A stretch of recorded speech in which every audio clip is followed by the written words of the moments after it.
Segmento.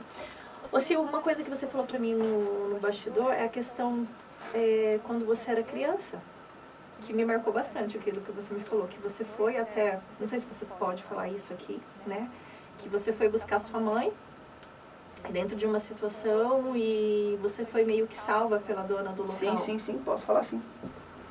Só pincelei pra você. Não tem problema, posso falar sim. Não é uma coisa fácil, inclusive antes de falar sobre isso, as pessoas, elas vêm perguntar pra mim muito, Silvana, como que você se curou de tudo isso? Não me curei, gente. Eu não me curei. As feridas, elas estão fechadas e é por isso que eu consigo falar, mas as cicatrizes ainda são muito sensíveis. Eu lido com elas diariamente. Hoje mesmo, quando eu cheguei aqui, eu cheguei puta. Estou num dia muito difícil, muito complicado. Mas assim, e são nesses dias que a gente precisa levantar. Porque nos dias que você acorda de bom humor, você não precisa se forçar nada.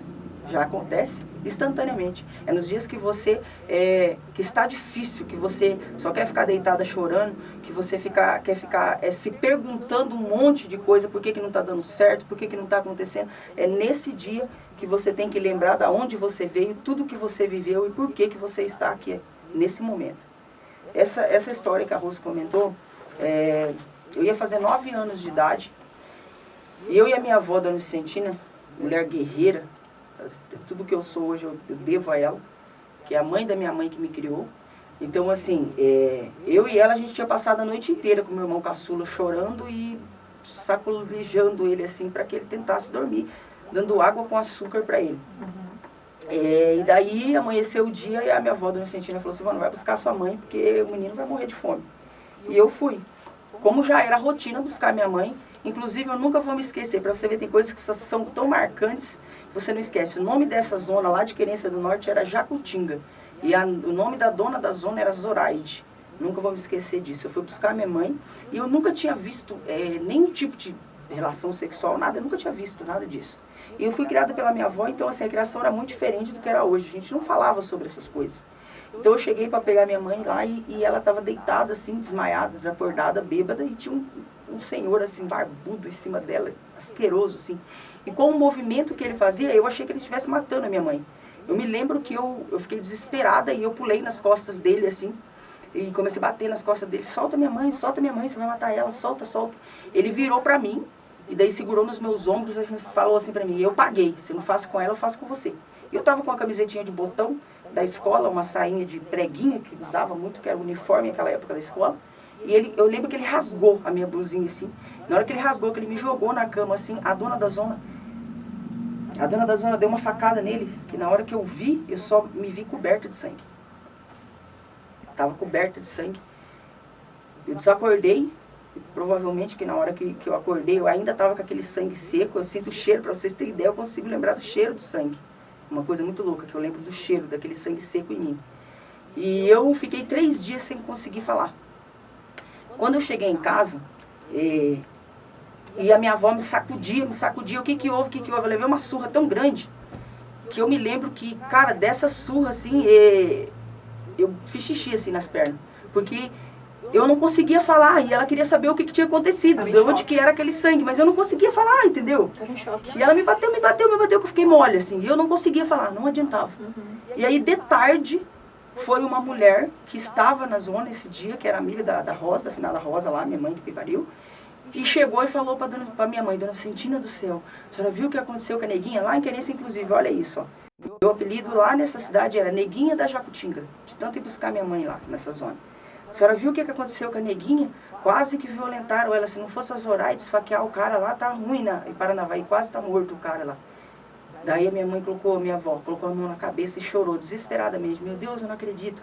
Não acredito que aconteceu uma coisa dessa. Ainda bati na menina, não sei o quê. Porque eu fui criada de um jeito assim. Não reclamo, tá?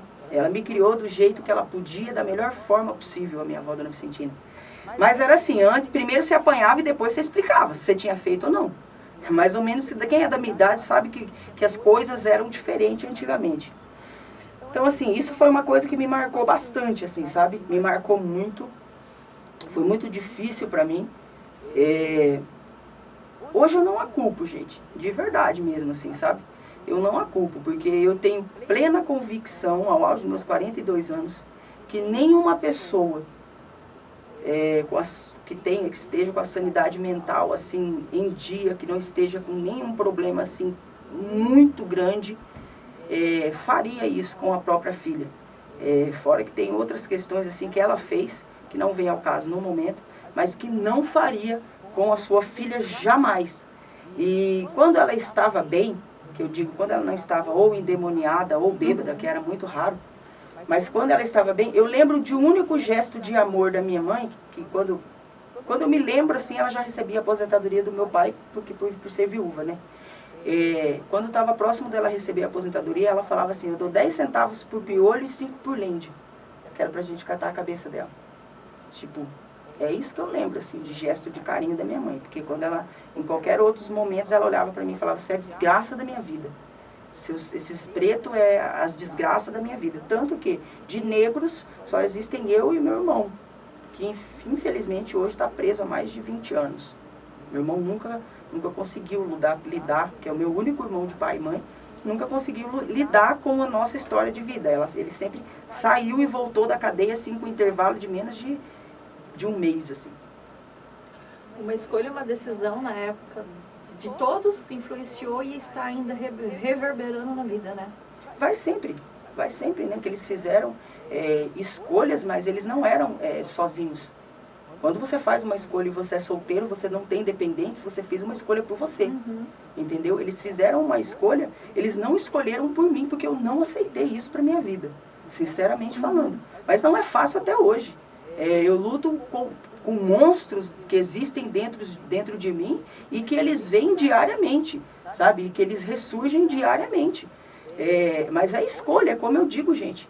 Tudo na sua vida é escolha. Você determina quem você é a cada dia da sua vida. Cada momento que você abre o olho, antes de você pôr o pé no chão, você determina através do seu pensamento, através da sua força mental e através das suas palavras. As pessoas não têm ideia do peso que tem as palavras. Eu sempre digo que a maioria das coisas que eu falo para vocês, eu falo muito mais. Olha aqui, ó, olha meus dedos. Quantos deles estão voltados para mim? Eu falo muito mais para mim do que para vocês. Eu falo para mim diariamente o quanto eu consigo, o quanto eu não vou desistir, o quanto não importa o tamanho da minha dor, a minha fé é muito maior. E cada vez que está difícil, que eu acho que eu não vou levantar, eu olho lá atrás. E eu vejo que eu tive em atoledos assim, ó, que se não fosse pela minha fé, eu não estaria aqui hoje. Eu não estou falando de religião, volto a repetir. Quando eu falo sobre fé, eu falo sobre da sua intimidade com Deus. Não importa onde você esteja, não importa. A sua fé com Deus não precisa de religião. Basta você ter intimidade com Deus. Que forma que você fala com Deus? Fale com Deus como você fala com o seu melhor amigo.